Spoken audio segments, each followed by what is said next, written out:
Kimler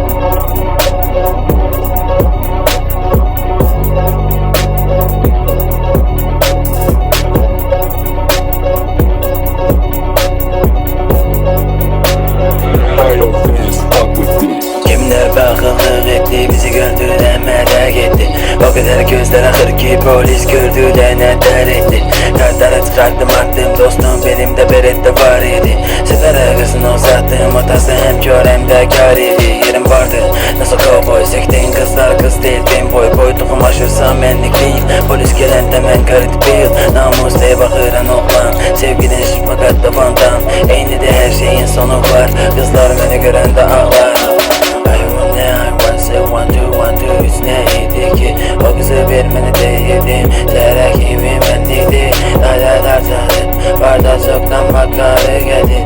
300 manat verdiler buraya tezgah kahve getir.